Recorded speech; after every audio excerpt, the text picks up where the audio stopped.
సత్యమేవేశ్వరో లోకే సత్యం పద్మాశ్రితా సదా సత్య మూలాని సర్వాణి సత్యాన్నాస్తి పరమం పదం అంటాడు అయోధ్యకాండలో. రామచంద్రమూర్తి నాకు అక్కర్లేదా ఆ రాజ్యం అన్నాడు. ఎందుకు అక్కర్లేదు?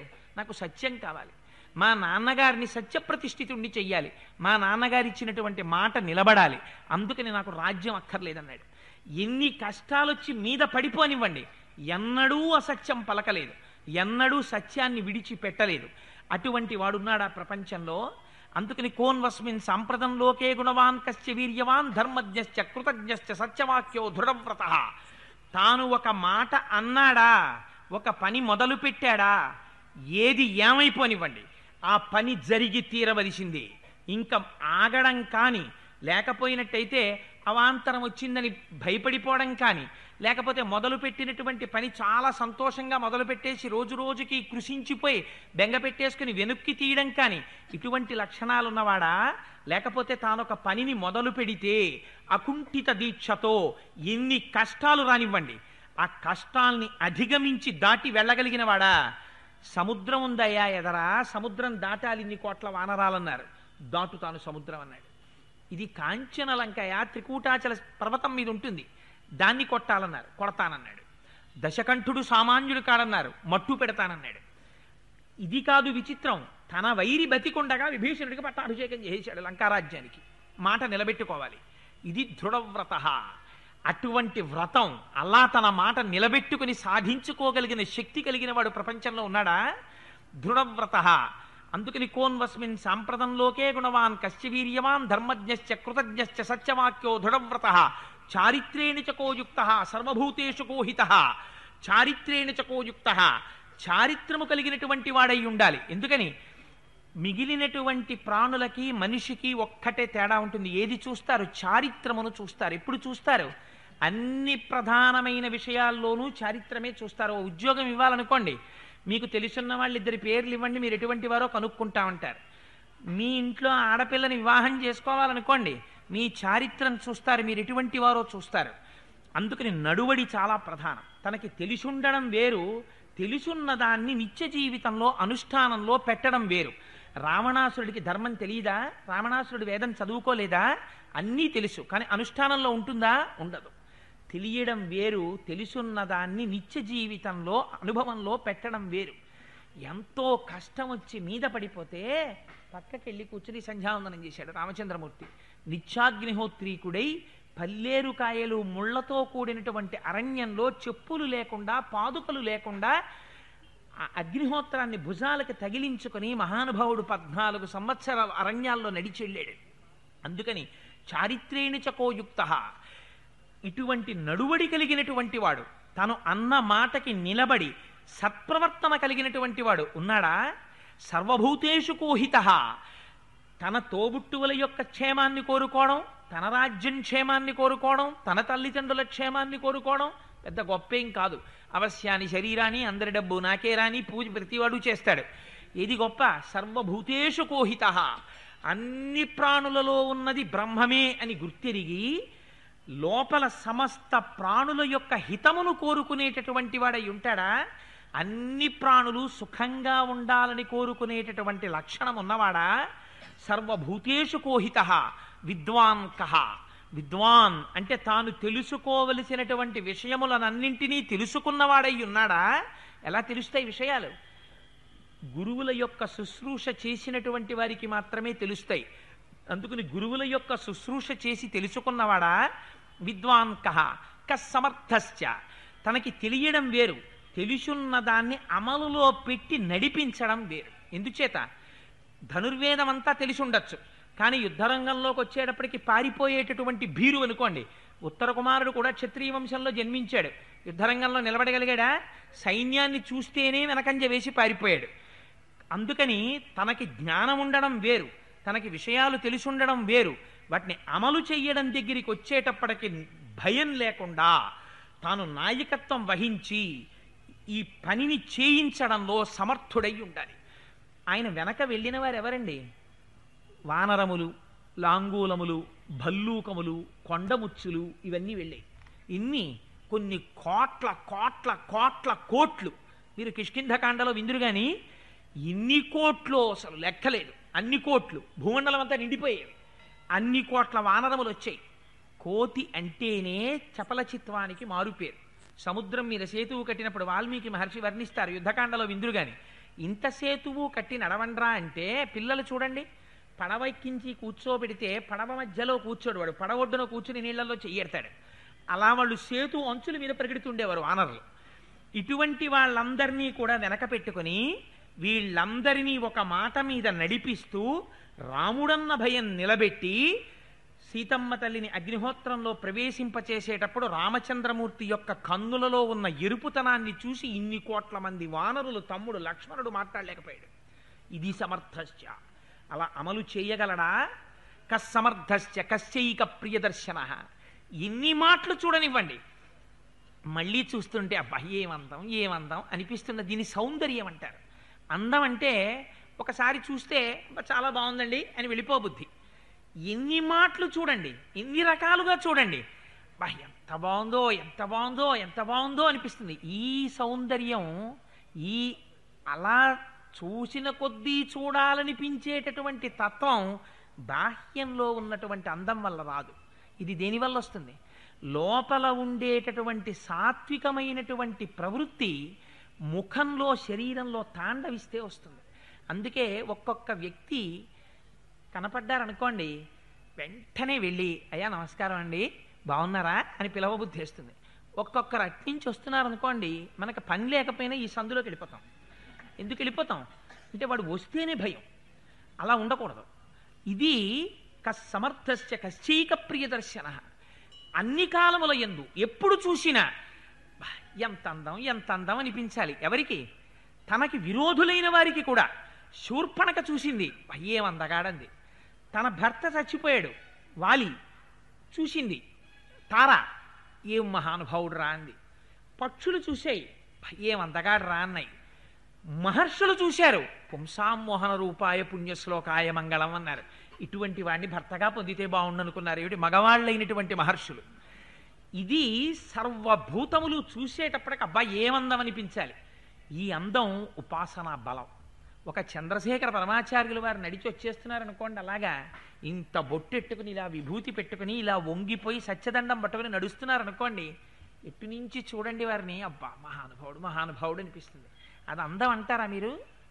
కాదు. కశ్చైక ప్రియదర్శన. వారిని చూస్తే చాలు కష్టాలన్నీ పోతాయి. అందుకే ప్రయత్నపూర్వకంగా కొంతమంది దర్శనం చేస్తారు వెళ్ళి. ఎందుకు? వారి సన్నిధికి వెడితే చాలు, వారిని చూస్తే చాలు కష్టాలన్నీ పోతాయి.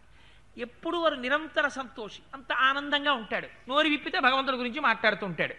అందరికీ హితం చెయ్యాలనేటటువంటి లక్షణంలో ఉంటాడు. అందుకని కశ్చైక ప్రియదర్శన.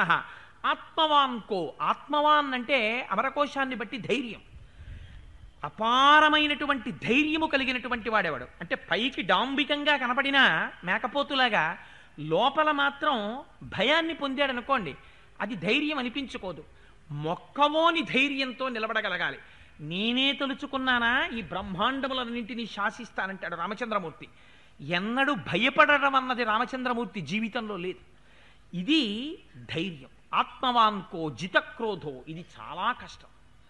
అక్కడ వేసినటువంటి మాట చూడండి, మహర్షి ఏం అమాయకంగా అడగలేదు. వాల్మీకి మహర్షి ఎంత గొప్ప గొప్ప మాటలు వేశారో చూడండి. శిష్యుడు గురువుని ప్రశ్న వేస్తే ఎంత అందంగా ప్రశ్న వెయ్యాలో చూపిస్తున్నారు. ఈ ప్రశ్నలోంచి 24,000 శ్లోకాల రామాయణం పుట్టింది. అంటే ఎంత గొప్ప ప్రశ్న చూడండి. అది జిత క్రోధో. ఏం క్రోధో అన్న మాట వాడడం ఎందుకు?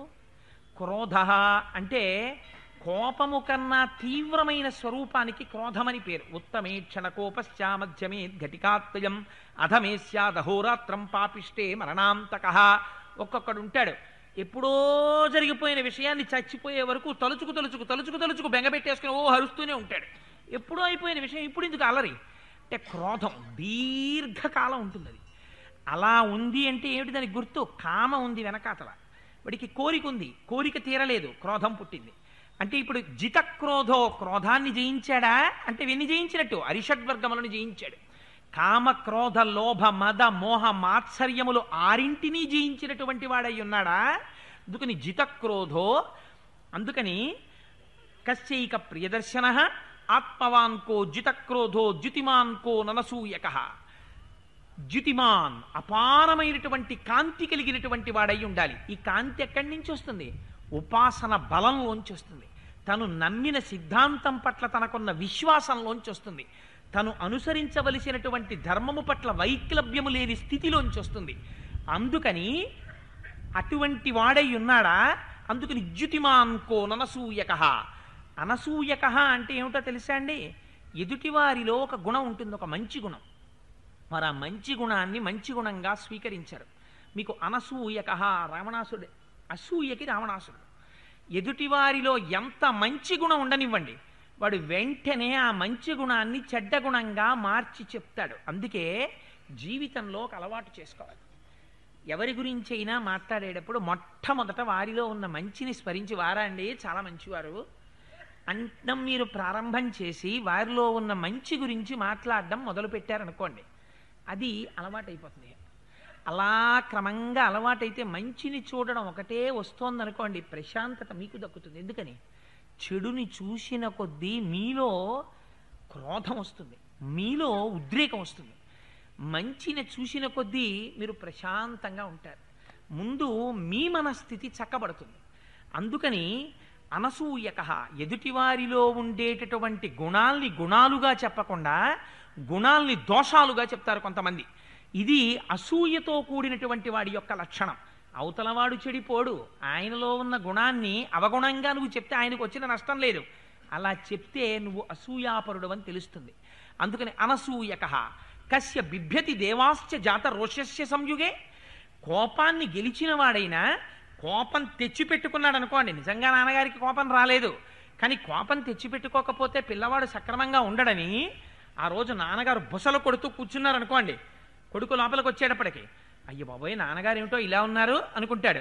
ఒక్క 10 నిమిషాలు నాన్నగారు కోపంగా మాట్లాడారు అనుకోండి, నిజంగా నాన్నగారికి కోపం ఉందా? ఏమీ లేదు. మళ్ళీ శుభ్రంగా ఆయన వెళ్ళిపోయి తన పూజ గదిలో కూర్చుని రామాయణం తీసుకుని ఆయన హాయిగా చదువుకుంటున్నాడు. ఎందుకు తెచ్చుకున్నాడు కోపం?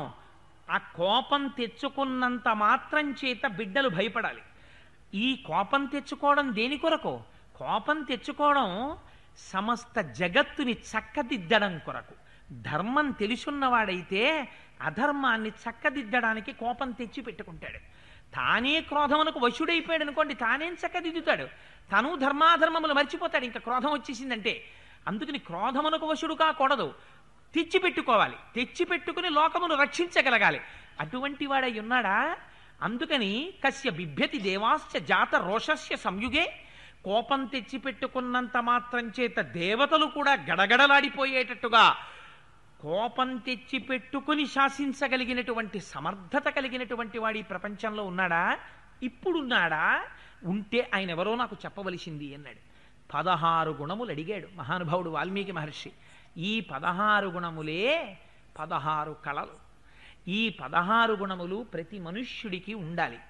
కానీ దురదృష్టవశాత్తు 16 గుణములు పూర్ణముగా లేకపోయినా రామాయణాన్ని చదివితే, రామాయణాన్ని వింటే, అందులో రామచంద్రమూర్తి యొక్క జీవితం మనకి అర్థమైతే, అరే రే రాముళ్ళే మనం కనీసం ఈ ఒక్క విషయంలో మనం ఉండలేమా అని అనిపిస్తే, రామచంద్రమూర్తి యొక్క కటాక్షం దొరికితే ఎందుకు కాలేం? అందుకని రామాయణంలో 16 గుణములను అడిగారు. అడిగితే ఆయన అన్నాడు, ఆశ్చర్యపోయాడు ఎవరు? విన్నటువంటి నారద మహర్షి. ఎంత గొప్ప ప్రశ్న వేశావయ్యా వాల్మీకి! 16 గుణములు, ఇటువంటి గుణములున్నవాడు ఈ లోకములో ఈ కాలములో ఉండాలా? చాలా గొప్ప ప్రశ్న వేశావు. ఇది గురువు నోటి వెంట రావలసిన మొదటి మాట. శిష్యుడు ప్రశ్న వేసేటప్పటికీ భృకుటి ముకుడించి మొదలెట్టాడు రా మళ్ళీ వీడు అని గురువు బెంగ పెట్టేసుకునేటట్టు ఉండకూడదు. ఏమి ప్రశ్న వేశావురా అని అడగగలగాలి.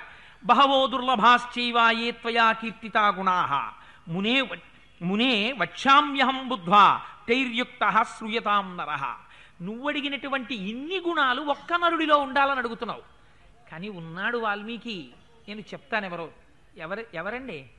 ఎవరి భార్య వాల్మీకి మహర్షి ఆశ్రమంలో ఉందో ఆయన పేరే చెప్తున్నారు ఇప్పుడు. ఎంత ఆశ్చర్యపోవాలి వాల్మీకి మహర్షి! ఇది వాల్మీకి ఆశ్చర్యానికి కారణం. ఆయన ఎవరి గురించి చెప్తున్నాడు?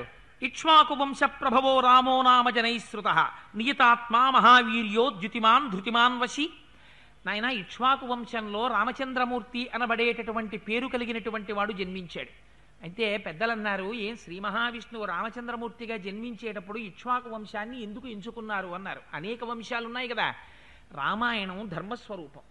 నీ ఇంట్లో నువ్వు కూడా అలా ఉండగలిగితే నీ ఇంట్లో కూడా భగవానుడు ఉదయిస్తాడు ఒకనాడు. ఇక్ష్వాకు వంశంలో మొట్టమొదటి వాడైనటువంటి ఇక్ష్వాకు శ్రీ మహావిష్ణువుని విశేషమైనటువంటి ఆరాధన చేసి శ్రీరంగనాథుణ్ణి పొందాడు. కులధనంగా పొంది ఆరాధన చేశాడు. అందుకని అంతగా ఆరాధన చేసినటువంటి వంశం కనుక ఇక్ష్వాకు వంశంలో జన్మించట కాదుట. సూర్యమండలాంతర్వర్తిగా శ్రీమన్నారాయణోపాసన చేస్తారు. ఆ సూర్యవంశానికి చెందినటువంటి వారు కనుక ఇక్ష్వాకు వంశంలో జన్మించట. అందుకని ఆ ఇక్ష్వాకు వంశంలో పుట్టాడయా రామచంద్రమూర్తి. ఆ రాముడికి నువ్వు అడిగిన 16 గుణాలు ఉన్నాయి. ఎలా ఉన్నాయో చెప్పనా అని సంక్షేప రామాయణం చెప్పారు నారదుడు. సంక్షేప రామాయణం అంటే 24,000 శ్లోకాల్లో వాల్మీకి మహర్షి చెప్పినటువంటి రామాయణానికి ప్రాతిపదికగా కేవలం కథనంతటినీ కలిపి ఒక్క 100 శ్లోకములు కూడా దాటకుండా లోపుగా అందంగా కథని అందించారు. అందిస్తే దీన్ని విన్నారు. ప్రారంభం ఎక్కడ మొదలైంది? అందుకే 24,000 శ్లోకాలతో పూర్తి చేశారు. ప్రతి 1000 శ్లోకాలు గాయత్రీ మహామంత్రంలో ఉన్నటువంటి ఒక్కొక్క బీజాక్షరానికి వ్యాఖ్యానం. గాయత్రీ మంత్రానికి ఒక ప్రత్యేకత ఉంది. మిగిలిన మంత్రాల్లో ఒక బీజాక్షరం ఉంటుంది ఏదో, మిగిలిన అక్షరాలు బీజాక్షరాలు ఉండవు. ఆ బీజాక్షరానికి ఒక ఋషి ఒక దైవము ఉంటారు. గాయత్రీ మహామంత్రం అలా కాదు, 24 అక్షరాలు బీజాక్షరాలే. 24 బీజాక్షరాలకి గురువులు ఉంటారు, ఋషులు ఉంటారు, దైవం ఉంటారు. అందుకని గాయత్రీ మంత్రానికి ఉన్నటువంటి శక్తి పెద్దలు చెప్పడానికి కారణం అది. ఏ సంప్రదాయం వాళ్ళు కానివ్వండి, గాయత్రిని విడిచిపెట్టడానికి మాత్రం వీల్లేదు. గాయత్రి చేసి తీరవలసింది. రామాయణం కూడా ఒక్కొక్క బీజాక్షరాన్ని తీసుకుని 1000 శ్లోకాలు చెప్పారు. అందుకని గాయత్రీ మంత్రానికి వ్యాఖ్యానమే రామాయణం. అందుకని 24,000 శ్లోకాల్లోకి రామాయణం వచ్చింది. అందుకని మొట్టమొదట ప్రారంభం చేస్తూ గాయత్రీ మంత్రంలో మొట్టమొదటి అక్షరంతో ప్రారంభం చేశారు. అందుకే తపస్సాధ్యాయ నిరతం అంటూను. కాబట్టి ఈ నువ్వు అడిగినటువంటి 16 గుణములు కలిగినటువంటి వ్యక్తి ఈ కాలములో ఇప్పుడే ఇక్కడే ఉన్నారు. ఆయనే రామచంద్ర ప్రభువు అని వాల్మీకి మహర్షికి నారద మహర్షి ఉపదేశం చేశారు. నారద మహర్షి ఎప్పుడైతే రామచంద్రమూర్తి గురించి చెప్పారో పొంగిపోయాడు. బ్రహ్మతత్వం ఒకసారి అర్థమైందనుకోండి ఏమవుతుంది? మనస్సు అపారమైనటువంటి ఆనందాన్ని పొందుతుంది. అందుకని విశేషమైన ఆనందం పొందాడు. ఇంత ఉపదేశం చేసినటువంటి నారదుడు రామాయణానికి ఉన్న గొప్పతనం అంతా ఇక్కడుందండి. గురువు దగ్గరికి వెళ్ళడం, గురువుని ప్రశ్న వెయ్యడం, గురువు దగ్గర నేర్చుకోవడంతో రామాయణం ప్రారంభం. ఇన్ని చెప్పారు కదా నారద మహర్షి. ఆ ప్రశ్న వేస్తే ఏమో నాకు తెలియదయా, ఒకసారి కనుక్కోవాలి ఉండి చెప్తాను, నాకు అన్ని విషయాలు ఎక్కడ ధారణలో ఉంటాయా అనలేదు. బ్రహ్మగారి దగ్గర వినొచ్చారు. పరంపర తండ్రి గారి దగ్గర ఆయన విన్నారు. అది వాల్మీకి మహర్షికి చెప్పారు. చెప్పి ఒక చిత్రమైనటువంటి విశేషం జరిగింది. సంక్షేప రామాయణం అంతా వాల్మీకి మహర్షికి చెప్పేసి యథావత్ పూజితస్తేన దేవర్షి నారదస్తథా ఆపృష్ట్వై వాభ్యనుజ్ఞాత సజ్జగామ విహాయసం. వాల్మీకి మహర్షికి రామాయణం సంక్షేప రామాయణం చెప్పినటువంటి నారదుడు తను గురువును అనేటటువంటి అభిమానాన్ని విడిచిపెట్టేశాడు. నేను గురువుని, నేను గురువుని, నేను గురువుని అని అభిమానం పట్టుకు కూర్చున్నారనుకోండి, అది ప్రమాదానికి దారి తీసేస్తుంది. అందుకని ఎలా అయిపోయారు? ఆకాశం ఉంది, మీరు ఇక్కడికి తీసుకొచ్చి ఒక గ్లాసు పెట్టారనుకోండి, గ్లాసులో ఆకాశం ఉందా లేదా? ఉంటుంది. ఓ కుండ తీసుకొచ్చి పెడితే కుండలో ఆకాశం ఉంటుంది, ఘటాకాశం. ఓ గదిలో ఆకాశం ఉంటుందా లేదా? మఠాకాశం. కుండ బద్దలైపోయింది అనుకోండి, ఏమవుతుంది? ఆకాశం ఘటాకాశం మఠాకాశం అవుతుంది. మఠాకాశం తలుపులు కూడా తీసేశారనుకోండి, ఏమవుతుంది? అనంతాకాశం అయిపోతుంది. ఇప్పటి వరకు తాను గురువుగా నిలబడి శిష్యుడికి బోధ చేసినటువంటి నారద మహర్షి నేను గురువుగా నిలబడ్డానన్న విషయాన్ని వదిలిపెట్టేశాడు. వదిలిపెట్టేసి ఆకాశము ఎలా ఆకాశం అయిపోతుందో అలా నారదుడైపోయాడు.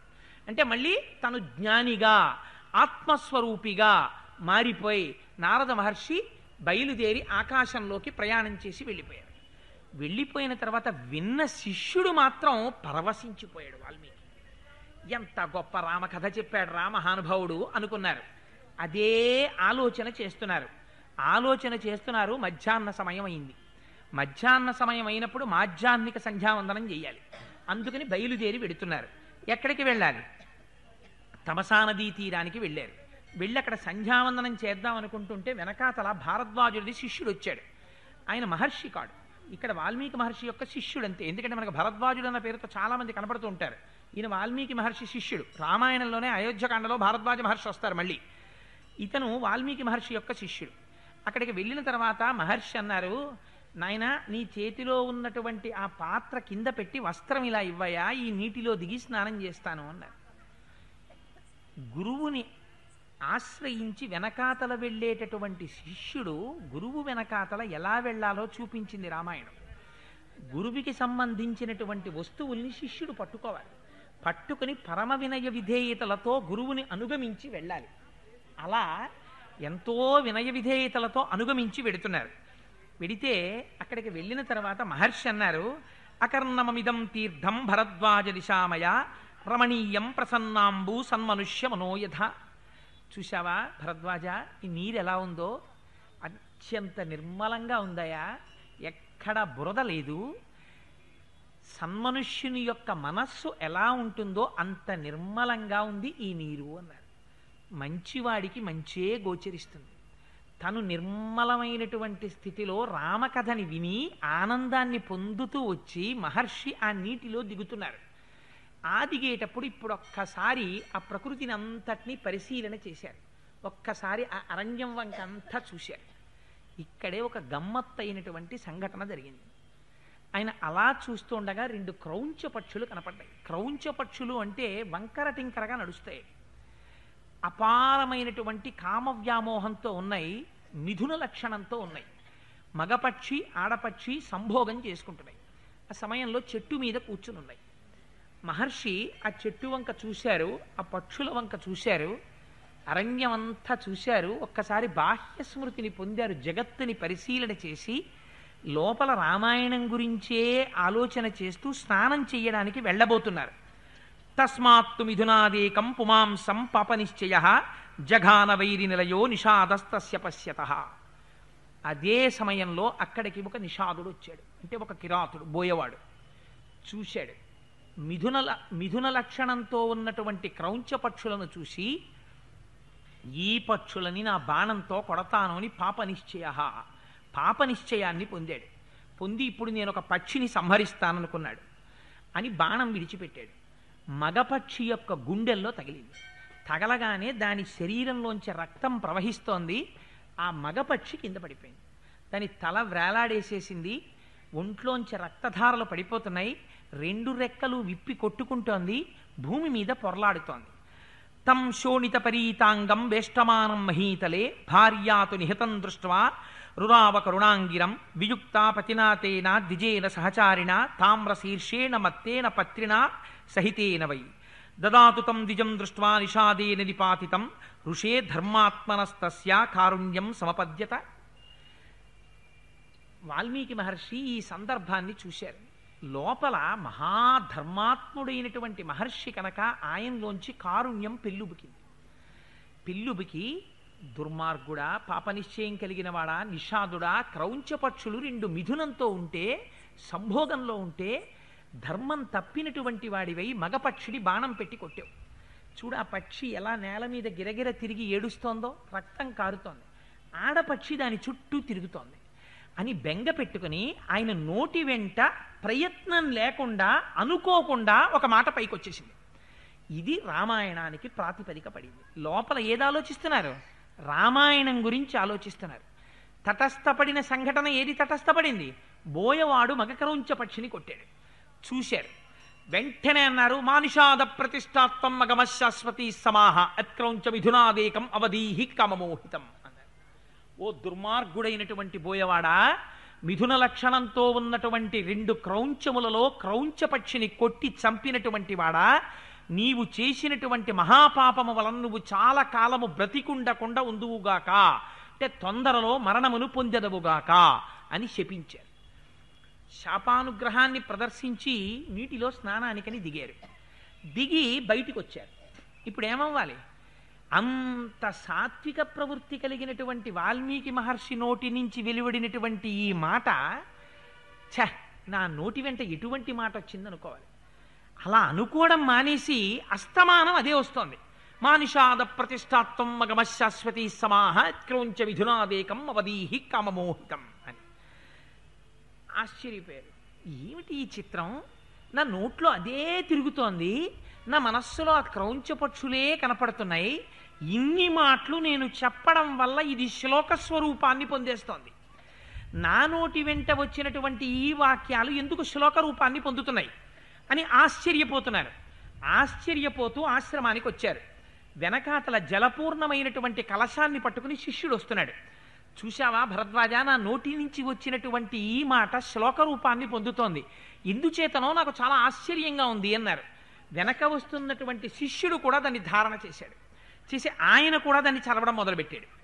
ఆశ్రమానికి వచ్చారు, మిగిలిన వాళ్ళు చదవడం మొదలుపెట్టారు. ఇప్పుడు ఏమైంది? ఆయన యశస్సుని పెంచడం మొదలుపెట్టింది.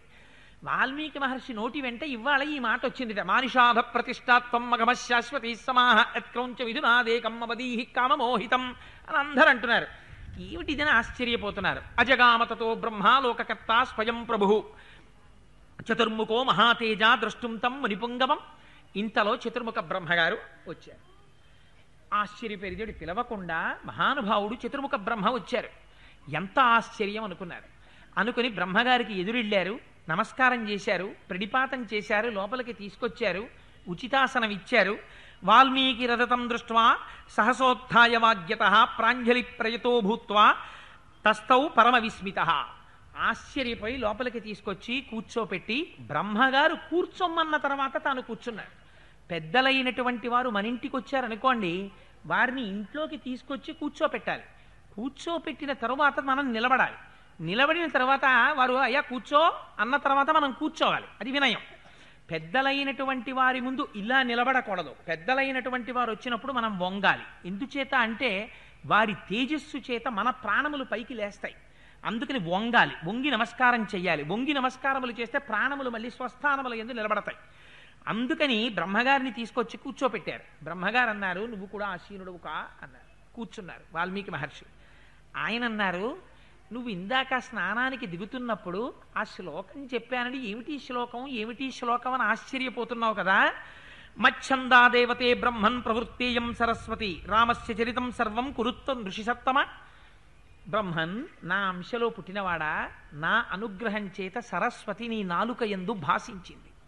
అందుకనే నీ నోటి వెంట ఇవ్వాల ఈ శ్లోకం వచ్చింది. ఇదే రామాయణ కథ. వెనక్కి తిరిగి చూడు అన్నాడు. ఇప్పుడు ఏమైపోయింది? వెనక్కి వెళ్ళండి ఒకసారి. వెనక్కి వెళ్ళి చూడండి. ఆది కావ్యం ప్రారంభమైపోయింది. అందులోంచి ఎలా ప్రారంభమైపోతుంది అంటే తస్మాత్తు మిథునాదేకం పుమాంసం పాపనిశ్చయ జఘాన వైనిలయో నిషాదస్తస్య పశ్యత. నిషాదుడు అంటే బోయవాడు అని ఒక అర్థం. నిషాదుడు అంటే సమస్త లోకములు తనయందున్నటువంటి శ్రీమన్నారాయణుడు అని ఒక అర్థం. పాపనిశ్చయుడై క్రౌంచపక్షిల యుక్తాయుక్త విచక్షణమాని బ్రహ్మగారిచ్చిన వరం చేత మదాన్ని పొంది క్రౌంచి అయినటువంటి మండోదరితో కలిసి నిరంతర కామసుఖాన్ని అనుభవిస్తూ తిరుగుతున్నటువంటి రెండు పక్షులలో మగపక్షి అయిన రావణాసురుణ్ణి తన బాణం పెట్టి కొట్టినటువంటి ఓ నిషాదుడా, ఓ శ్రీనివాసుడా, నువ్వు అలా కొడితే ఆ క్రౌంచి ఆడపక్షి ఆ మండోదరి ఏం చేస్తోంది? తం శోణిత పరీతాంగం వేష్టమానం మహీతలే భార్యాతు నిహతం దృష్ట్వా రురావకరుణాంగిరం వియుక్త పతితానేన ద్విజేన సహచారిణ. ఆ మండోదరి రావణాసురుడి యొక్క కళేబరం చుట్టూ తిరుగుతూ 10 తలలు రక్తం ఓడిపోతూ పడిపోతే మండోదరి ఏడుస్తున్నటువంటి సన్నివేశం వర్ణింపబడింది. ఇది లోపల ఏ రామాయణాన్ని ఆలోచిస్తున్నారో ఆ రామాయణమే క్రౌంచపక్షులలో దర్శనమైంది. లోపల దర్శనమైతే ఆయన నోటి వెంట వచ్చిన మాట ఏమిటి? మానిషాద ప్రతిష్టాత్వం మగమశాశ్వతీ సమాహ. మానిషాద అంటే మా అంటే లక్ష్మీదేవి, నిషాద అంటే లక్ష్మిని తనదిగా కలిగినటువంటి వాడా శ్రీనివాసుడా, ప్రతిష్టాత్వం నీ కీర్తి శాశ్వతముగా నిలబడుగాక. దీనివలన మారిపోయింది శ్లోకార్థం. ఇప్పుడు మానిషాద ప్రతిష్టాత్వం మగమశాశ్వతీ సమాహ యత్క్రౌంచ విధునాదేకం అవధీహి కామమోహితం. కామము చేత పీడింపబడి ప్రవర్తనని మరిచిపోయి బ్రహ్మగారిచ్చిన వరముల చేత మోహమును మదమును పొంది యుక్తాయుక్త విచక్షణను మరిచి కామమే జీవితమని ప్రవర్తించినటువంటి రాక్షసుల యొక్క జంట అయిన రావణ మండోదరులలో రావణుడనేటటువంటి క్రౌంచ పక్షిని నీ బాణము చేత కొట్టి పడగొట్టినటువంటి ఓ రామా నీకు మంగళమగుగాక అని ఆ శ్లోకార్థం మారింది. అందుచేత ఇప్పుడు రామాయణం ప్రారంభమైందయా, నీ నోట వెంట వచ్చినది శాపం కాదు. ఎందుకు పలికావు నీవు ఆ మాట? నీవు ఆ మాట పలకడానికి మచ్చందా దేవతే బ్రహ్మన్ ప్రవృత్తేయం సరస్వతి రామస్య చరితం సర్వం కురుత్వ ఋషిసత్తమా. నా అనుగ్రహంతో నా శక్తి అయినటువంటి సరస్వతి నీ ముఖంలో ప్రవేశించింది. అందుకని నీ నోటి వెంట రామాయణం ప్రారంభమైంది. ఆ ఒక్క శ్లోకంలో రామాయణం అంతా ఉంది. ఎలా ఉంది? మానిషాదహ, లక్ష్మిని పొందినవాడా. సీతమ్మ తల్లి పరిణయం బాలకాండ, అందుకని మానిషాదహ రామాయణంలో బాలకాండ వచ్చేసింది. ప్రతిష్టాత్వం మగమశాశ్వతీ సమాహ, రాజ్యమునందు ప్రతిష్ఠింపబడవలసినటువంటి రాముడు సత్యవాక్యమునందు తండ్రిని నిలబెట్టడం కోసమని రాజ్యత్యాగం చేసి అరణ్యవాసం చేశాడు. అయోధ్యకాండ అరణ్యకాండ వచ్చేసాయి. అందుకని మానుషాధ ప్రతిష్టాత్వం మగమశాశ్వతీ సమాహ యత్క్రౌంచ విధునాదేకం. రెండు క్రౌంచములలో ఆ దారి తప్పి కామమోహితమైనటువంటి క్రౌంచముల యొక్క జంటలో క్రౌంచ పక్షిని కొట్టినవాడా. తన తమ్ముడైనటువంటి సుగ్రీవుడు జీవించి ఉండగా తమ్ముడి భార్య అయినటువంటి రుమతో తాను కామసుఖాన్ని అనుభవించాడు అన్నగారైనటువంటి వాలి. అందుకని ధర్మం తప్పినటువంటి వాలిని సంహరించాడు. కాబట్టి అరణ్యకాండ తర్వాత కిష్కింధకాండ చెప్పేయడం అయిపోయింది. అందులో కాదు కాదు రావణ సంహారం కూడా చెప్పారు కాబట్టి యుద్ధకాండ అయిపోయింది. మరి సుందరకాండ ఎలా పూర్తవుతుంది అంటే క్రౌంచౌ అనడం చేత శరీరమంతా శుష్కించిపోయినటువంటి వారిని ఆ పేరుతో పిలుస్తారు. సుందరకాండలో సీతమ్మ తల్లి ఉపవాసముల చేత శుష్కింపబడి తన తపస్సు చేత రావణుణ్ణి నిహతుణ్ణి చేసింది. అందుచేత సుందరకాండ చెప్పబడింది. ఇప్పుడు ఏమైపోయింది? ఆ శ్లోకంలోకి రామాయణంలో ఉన్న 6 కాండలు వచ్చేసాయి. ఇప్పుడు నీ నోటి వెంట వచ్చిన శ్లోకము యొక్క స్థాయిని ఎందుకు పొందిందో తెలుసా? అందరూ ఎందుకు చెప్తున్నారో తెలుసా? అది 32 అక్షరాలతో ప్రతి పాదానికి సమానమైన అక్షరాలతో ఎందుకు విభాగం పొందిందో తెలుసా? అది వీణ మీద ఎందుకు పలుకుతోందో తెలుసా? నృత్య గీతములకు ఎందుకు కట్టుబడుతోందో తెలుసా? మచ్చందేయం, నా యొక్క అనుజ్ఞ చేత నా శక్తి అయినటువంటి సరస్వతి నీ ముఖంలో ప్రవేశించి రామాయణాన్ని పలికిస్తోంది. అందుకని పలకగలుగుతున్నావు. అందుకని మహర్షి నువ్వు ఇంక రామాయణాన్ని రచించడం ప్రారంభం చెయ్యి. నువ్వు ప్రారంభం చెయ్యగానే రహస్యంచ ప్రకాశంచ యద్వృత్తం తస్య ధీమతః రామస్య సహసౌమిత్రే రాక్షసానాంచ సర్వశః వైదేహ్యాశ్చాపి యద్వృత్తం ప్రకాశం యదివారః తచ్చాప్య విదితం సర్వం విదితం తే భవిష్యతి నతేవాగనృతా కావ్యే కాచిద్దత్ర భవిష్యతి కురు రామ కథాం పుణ్యాం శ్లోకబద్ధాం మనోరమాం యావత్ స్థాస్యంతి గిరయః సరితశ్చ మహీతలే తావద్ రామాయణ కథాలోకేషు ప్రచరిష్యతి. ఇది బ్రహ్మగారి యొక్క అనుజ్ఞ. నాయన నేను నీకు వరం ఇస్తున్నాను, నువ్వు కూర్చుని రామాయణం రచన చేస్తాను అని ప్రారంభం చెయ్యి. రహస్యంచ ప్రకాశంచ, తెలిసినది తెలియనిది, రామచంద్రమూర్తి పక్కనున్నటువంటి లక్ష్మణుడు, సీతమ్మ తల్లి, రాక్షసులు అందరి మనస్సులలో ఎవరెవరు ఏమనుకున్నారన్న విషయాలు కూడా నీకు భాషిస్తాయి. భాషించి నువ్వు రామాయణాన్ని రచిస్తావు. ఈ రామాయణం ఎంతకాలం ఉంటుందో తెలుసా? ఎంత కాలము భూమండలం మీద నదులు ప్రవహిస్తాయో, ఎంత కాలము పర్వతములు ఉంటాయో అంతకాలము రామాయణం ఉంటుంది. ఎంత కాలము రామాయణము చెప్పబడుతుందో అంతకాలము నువ్వు దేవలోకాలలో తిరుగుతూనే ఉంటావు. అటువంటి వరం ఇస్తున్నాను.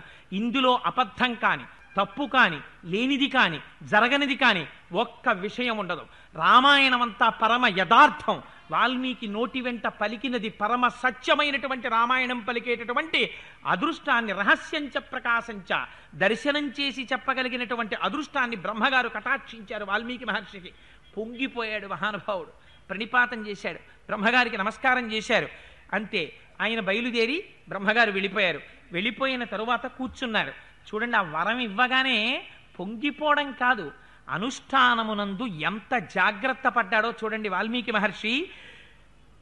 ఉపసృష్యోదకం సమ్యక్ ముని స్థిత్వా కృతాంజలి ప్రాచీనాగ్రేషు దర్భేషు ధర్మేణాన్వేషతే గతి. తూర్పు దిక్కుకి చివర్లు ఉండేటట్టుగా దర్భలు పరుచుకుని దాని మీద కూర్చుని ఆచమనం చేసి నమస్కారం చేసి రామాయణాన్ని ధ్యానం చెయ్యడం ప్రారంభం చేశారు. ప్రారంభం చెయ్యగానే జరిగినటువంటి రామాయణం అంతా ఒక్కసారి ఆ లోపల భాషించింది. భాషించగానే ఆ రామాయణాన్ని రచించడం ప్రారంభం చేశారు.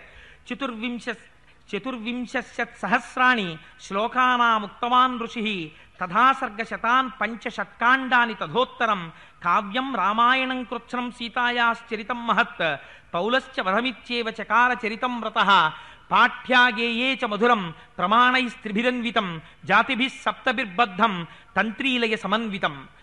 ఎంత గొప్పగా రచించారంటే 24,000 శ్లోకములు రచించారు, 6 కాండలు రచించారు, 6 కాండల మీద ఒక కాండ రచించారు.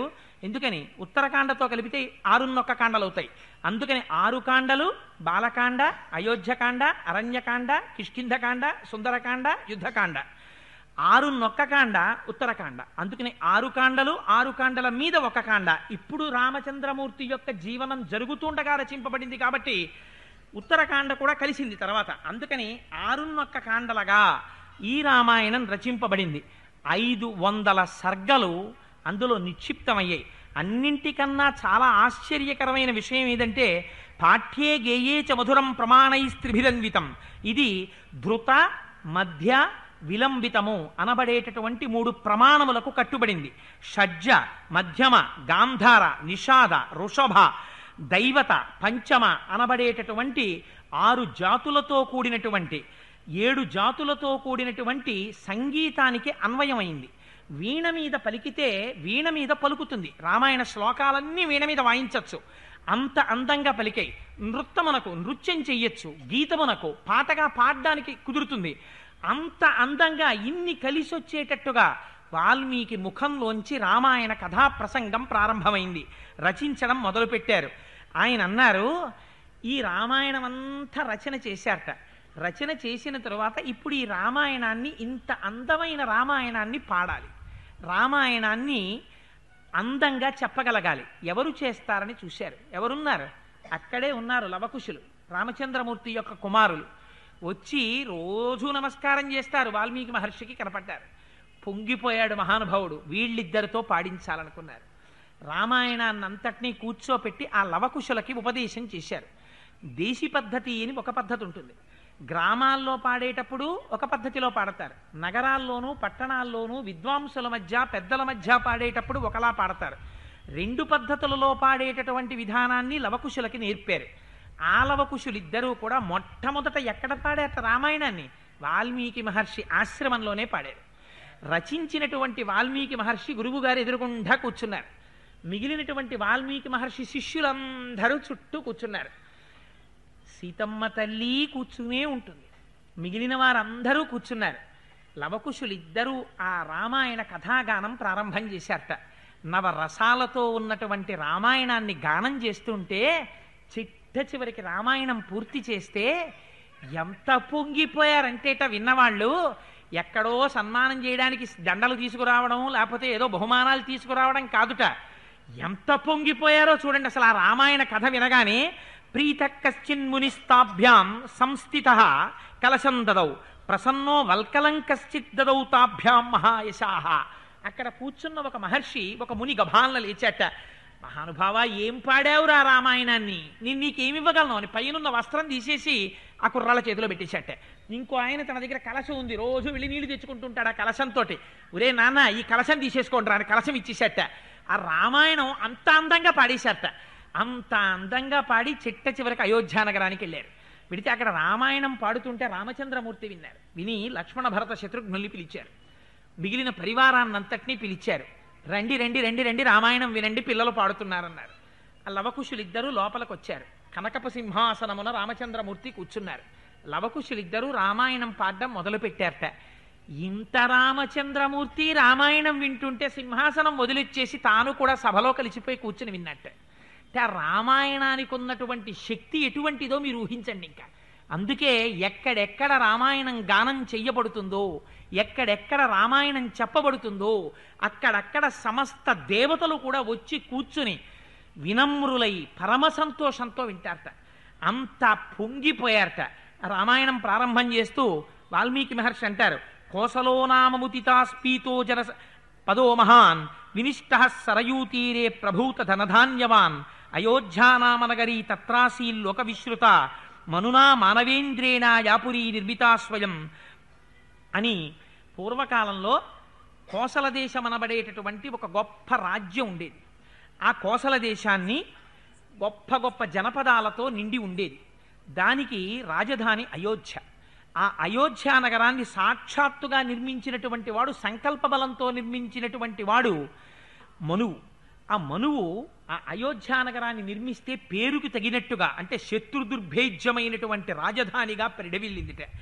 ఎంత గొప్ప పట్టణం అంటే అది ఆయత దశ చద్వే చ యోజనాని మహాపురి శ్రీమతీ త్రీణి విస్తీర్ణా సువిభక్త మహాపథ రాజమార్గేణ మహతా సువిభక్తేన శోభిత ముక్త పుష్పావకీర్ణేన జలసిక్తేన నిత్యశః తాంతు రాజా దశరథో మహారాష్ట్ర వివర్ధన పురీ వామాస యామాసా దివిన్ దేవపతిర్యథ గృహగాఢామవిచ్ఛిద్రాం సమభూమౌ నివేశితాం శాలిచండుల సంపూర్ణామిక్షుకాండరసోదకాం. ఆ అయోధ్యానగరం ఎంత అందంగా ఉండేదంటే 12 యోజనముల పొడుగుండేదిట, 3 యోజనముల వెడల్పు ఉండేదిట. మహాపథములని విశాలమైనటువంటి మార్గములతో ఉండేదిట. మధ్యలో రాజప్రాసాదం ఉండేదిట. ఆ విమానంలో, ఆ రాజప్రాసాదంలో దశరథ మహారాజు గారు నివాసం చేస్తుండేవారు. దాని చుట్టూ ముఖ్యాతి ముఖ్యమైనటువంటి వాళ్ళందరూ ఆయన చుట్టూ ఉండేవారు, మంత్రులు, సేనాపతులు మొదలైనటువంటి వారందరూ. అవి ఎంత అందమైనటువంటి రహదారులు నిర్మించారంటే రాజమార్గాలన్నిటా కూడా నిరంతరము కూడా ధూపం, సుగంధమైనటువంటి ధూపం వస్తూ ఉండేదిట. 2 పక్కలా ఉండేటటువంటి చెట్ల నుంచి పడినటువంటి పుష్పాలతో శోభితమై ఉండేదిట. దాని మీద, ఆ మార్గం మీద ఎప్పుడు నీళ్లు చల్లి ఉంచేవారట. పుష్పాల సువాసనలు వస్తూనే ఉండేవిట. తాంతు రాజా దశరథో మహారాష్ట్ర వివర్ధన పురీం ఆవాస యామాస దివిన్ దేవపతిర్యథ. ఇంద్రుడు అమరావతిని ఎలా పరిపాలించాడో కోసల రాజ్యాన్ని దశరథ మహారాజు గారు అలా పరిపాలిస్తున్నాడట. గూఢచారుల్ని తన కళ్ళు చెవులుగా పెట్టుకుని మహానుభావుడు అద్భుతంగా పరిపాలన చేస్తుంటే ఆ కోసల రాజ్యం శత్రు దుర్నిరీక్షమై లోకమంతటా కూడా విఖ్యాతిని పొంది అటువంటి రాజ్యం ఉందిట. చిత్రం ఏమిటంటే ధాన్యము, చెరుకు మొదలైన పంటలన్నీ పుష్కలంగా పండేవిట. ఏ ఇంట్లోనూ కూడా గృహగాఢామనిచ్ఛిద్రాం. విచిత్రం ఏమిటో తెలుసా అండి? ఏ ఇంట్లోనూ కూడా అనవసరంగా విడిచిపెట్టబడినటువంటి స్థలం లేదుట. అంటే భూమిని ఎంత జాగ్రత్తగా వాళ్ళు వాడుకున్నారో చూడండి. ప్రతి అంగుళం భూమి మీద కూడా ఎక్కడో ఏదో ఒక కట్టడమో, నిర్మాణమో, చెట్టో ఏదో ఒకటి ఉండేది. అంతేకాని నిష్కారణంగా భూమి మాత్రం విడిచిపెట్టి ఉండేది కాదుట. అంత గొప్పగా నిర్మింపబడ్డాయిట. అయితే అయోధ్య పట్టణానికి, లంకానగరానికి ఒక ప్రధానమైన తేడా ఉంది. లంకానగరాన్ని వర్ణన చేస్తే లంకానగరానికి బంగారం తాపడం ఉంది, వెండి తాపడం ఉంది, ముత్యాల తాపడాలు ఉన్నాయి, రత్నాల తాపడాలు ఉన్నాయంటారు. కానీ అయోధ్య నగరాన్ని వర్ణన చేస్తే నగర వైభవంతో పాటు గొప్పతనం ఎవరి గురించి చెప్తారో తెలుసా అండి? ఐశ్వర్యం గురించి చెప్పరు. అయోధ్య నగరంలో కోసల రాజ్యంలో ఉన్న ప్రజలు ఎలా ఉండేవారో చెప్పారు. ఎందుకని? రాజు ఎలా ఉంటాడో ప్రజలు అలా ఉంటారు. దశరథ మహారాజు గారు ఎలా ఉంటారో చెప్పడానికి దశరథ మహారాజు గారి గురించి వర్ణించక్కర్లేదు. దశరథ మహారాజు గారి పరిపాలనలో ప్రజలు ఎలా ఉంటారో చూడండి. నిజంగా చెప్తారు మహర్షి. తస్మిన్ పురవరే హృష్ట్వా ధర్మాత్మానో బహుశ్రుతాః నరాస్తుష్టా ధనైః స్వైస్వైరలుబ్ధాః సత్యవాదినః. అక్కడ ఉన్నవాళ్ళు ఎవ్వరూ కూడా ఎప్పుడు అపారమైనటువంటి సంతోషంతో ఉండేవారట. అంటే మేము ఉత్తర భారతదేశ తీర్థయాత్రకి వెళ్ళాం. కొన్ని రాష్ట్రాలలోంచి వెడితే చూస్తూ అనుకునేవాళ్ళం, ప్రజలందరూ ఎప్పుడు ఏడుస్తున్నట్టు శోకపీడితులై కొన్ని రాష్ట్రాల్లో వెడుతుంటే ఏ ఉత్సాహము లేకుండా పాపం ఓ పంచె కట్టుకుని అరుగులెక్కలా కూర్చునేవారు. ఓ బస్సు వస్తుంటే బస్సు మీదంతా జనం, బస్సు లోపలంతా జనం. 2 గంటలకు ఓ బస్సు కూడా కనపడదు ఊళ్ళ మధ్యలో. కొన్ని రాష్ట్రాలు ఉన్నాయి ఇప్పటికీ దేశంలో. ఎందుకని? ఉత్సాహం లేనటువంటి స్థితిలో ప్రజలు ఉంటారు. ఎందుకంటే పరిపాలించేవాడు అంత గొప్పవాడు, వాడి బొక్కసాన్ని నిండుతూ ఉంటుంది, వాడి ఇంట్లో నిండిపోతూ ఉంటుంది, కోట్లు వాడు సంపాదిస్తూ ఉంటాడు, ప్రజలు పేదవాళ్ళుగా ఉంటుంటారు. ప్రజల్లో ఉత్సాహం ఉండమంటే ఎక్కడ ఉంటుంది? అందుకని ప్రజలు సంతోషంగా ఉండేవారట అయోధ్య నగరంలో. అంటే రాజు ప్రజల సంతోషం పట్ల ఎంత జాగరూకుడై ఉండేవాడో చూడండి. ధర్మాత్మానో బహుశ్రుతాః. ఎవణ్ణి పలకరించండి చాలా విషయాలు చదువుకున్నవాడే, ప్రతివాడు ధర్మం తెలుసున్నవాడే. నరాస్తుష్టా ధనైస్వైస్వైః రలుబ్ధాః. ఎవడెవడికి ఎంత ఉందో అంతంతతో తృప్తిగా ఉండేవాట. ఈ పక్కవాడికి అంత ఉంది, నాకు ఇంకా అంత లేదని ఏడ్చేవాడు ఎవడూ లేడు. ఎవడికి ఎంత ఉందో అంతతో తృప్తి. అలుబ్ధాహ ఎవడికి లుబ్ధత్వం లేదట దానం చేయడానికి ముందుకొచ్చేవారట. సత్యవాదిన ఎవడు నోరు విప్పి మాట్లాడినా సత్యం మాట్లాడేవాడు. నాల్పసన్నిచయ ఎవడు తక్కువ కూడబెట్టుకున్నవాడెవడు లేడు, అపారంగా సంపాదించి చక్కగా దాచుకున్న వాళ్లే. కశ్చిదాసీత్ తస్మిన్ పురోత్తమే కుటుంబీయో హ్యసిద్ధార్థో గవాశ్వధనధాన్యవాన్. ఆవులు గుర్రాలు ధనము ధాన్యము నిండిపోయి ఉండేవిటే. అసలు అయోధ్యానగరంలో దశరథ మహారాజు గారి దగ్గర కూడా ఎన్ని రకాల ఏనుగులో, ఆఖరికి ఐరావత సంబంధమైనటువంటి ఏనుగులు, హిమాలయ పర్వతాల్లో పుట్టినటువంటి ఏనుగులు, బాహ్లిక దేశంలో పుట్టిన ఏనుగులు, అన్ని రకాల ఏనుగులు ఆయన దగ్గర ఉండేవి. అయోధ్యానగరంలో ఉన్న వాళ్ళందరిళ్లల్లో కూడా అన్ని రకాలైనటువంటి వస్తు సంపత్తి ఐశ్వర్య సంపత్తి ఉండేదిట. ఇంకా చిత్రం ఏమిటో తెలుసా అండి, కుటుంబములుగా ఉండేవిట. అదేమిటండి మనం కుటుంబాలుగా లేమా, అయోధ్యానగరంలోనే కుటుంబాలు ఉండడం ఏమిటి అంటే, కుటుంబము అని అందరినీ పిలవడానికి వీలు లేదు. కుటుంబము ఏమండి నేను కుటుంబీకుడను అని చెప్పుకోవాలంటే దానికి అర్హత ఉంటుంది. ఆ అర్హత ఉన్నవాణ్ణే కుటుంబీ అని పిలుస్తారు. కుటుంబీ అంటే ఎవరో తెలుసా, తను తన భార్య తన తల్లి తన తండ్రి అక్కడికి నలుగురు, ఇద్దరు కొడుకులు, ఒంటి కన్ను ఒక్క కొడుకు ఒక్కలాంటి వాళ్ళు, అందుకని ఇద్దరు కొడుకులు ఆరుగురు, ఇద్దరు కోడళ్ళు ఎనమండుగురు, కూతురు 9. అల్లుడు గారు తన ఇంట్లో ఉన్నట్టు చెప్పుకోకూడదు, ఇల్లరికి అమర్యాద. అందుకని కూతురే చెప్పాలి, వచ్చి కూతురు వెళ్ళిపోతోందని. అందుకని కూతురు 9, అతిథి 10. ఎప్పుడూ తన ఇంట్లో తనతో పాటు అతిథి భోజనం చేయాలి. అందుకని అలా తింటే ఈ 10 మంది ప్రతిరోజు ఇంట్లో ఉండి భోజనాలు చేస్తే వాడు కుటుంబీ అని చెప్పుకోవచ్చు. అందుకని ఆ రోజుల్లో కుటుంబీ అని చెప్పుకునే వాళ్ళే ఉండేవారట. కుటుంబిని కానండి అని చెప్పుకున్నవాడు లేడు. అంటే సంతానం లేనివాడు, అతిథి లేనివాడు, మర్యాద తెలియనివాడు ఆ రోజుల్లో లేడు. ఎంత గొప్ప మాటలు వాడేశారో చూడండి వాల్మీకి మహర్షి. ఇంత సత్యధర్మములు తెలుసున్న వాళ్ళ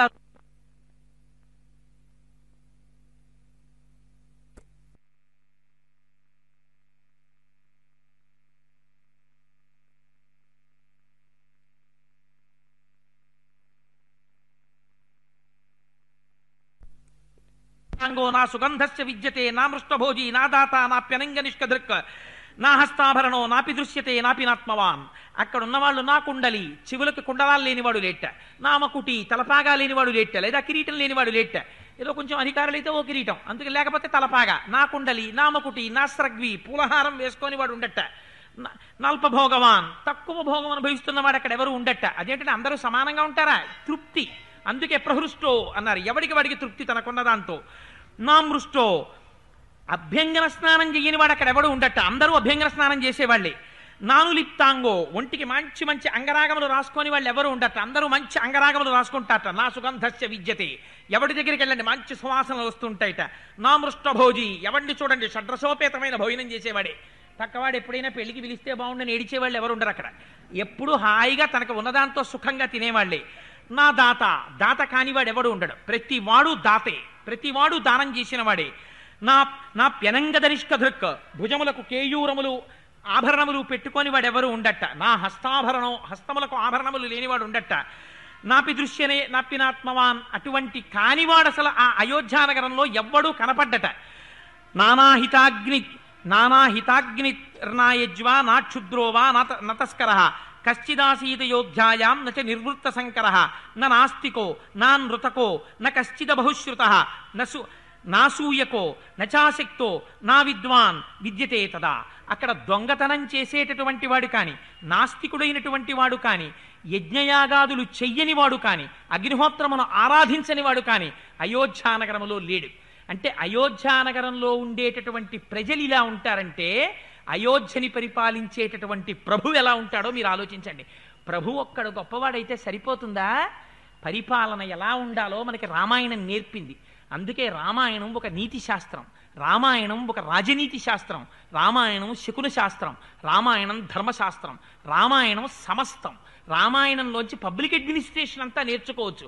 ఇవాళ మనం ఫారిన్లో ఎవడో చెప్పాడని చెప్తున్నాం కానీ నిజంగా రామాయణంలో పబ్లిక్ అడ్మినిస్ట్రేషన్ చూసుకుంటే ఆశ్చర్యపోతారు. 24,000 శ్లోకాలు చెప్పడం కుదరదు కనుక కొన్ని ముఖ్యమైన శ్లోకాలు విజ్ఞాపన చేస్తాను. దృష్టిర్జయంతో విజయ సిద్ధార్థో హ్యర్థసాధక అశోకో మంత్రపాలశ్చ సుమంత్రశ్చాష్టమోభవత్. దశరథ మహారాజు గారికి నిత్య పరిపాలనలో 80 మంత్రులు సహాయం చేసేవారట. ఎవరు ఆ ప్రధానమైన మంత్రులు? దృష్టి, జయంతుడు, విజయుడు, సిద్ధార్థుడు, అర్ధసాధకుడు, అశోకుడు, మంత్రపాలకుడు, సుమంత్రుడు, వీళ్ళెనిమిదిగురు ప్రధాన మంత్రులు.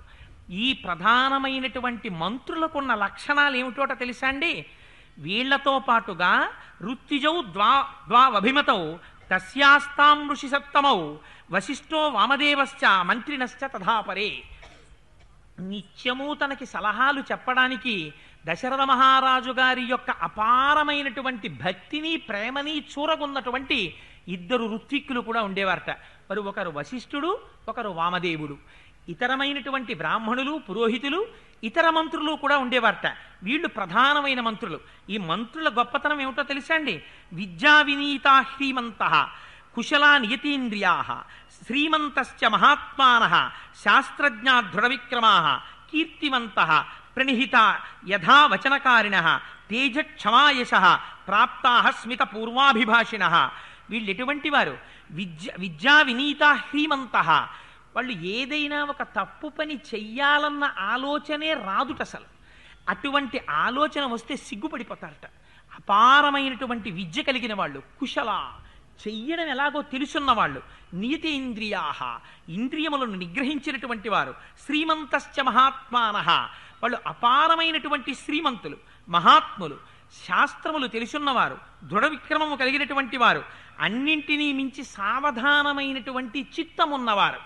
వచ్చినటువంటి వాడు మాట్లాడుతుంటే విసుగ్గాను చెప్పేవలేవాయ్ అనేవారు కాదుట. వచ్చి చెప్పేటటువంటి వారు ఒక్కొక్కడు చెప్పగలిగిన వాడు ఉంటాడు, ఒక్కొక్కడు చెప్పలేని వాడు ఉంటాడు, ఒకడు చిన్న విషయాన్ని చాలాసేపు చెప్పుకునేవాడు ఉంటాడు.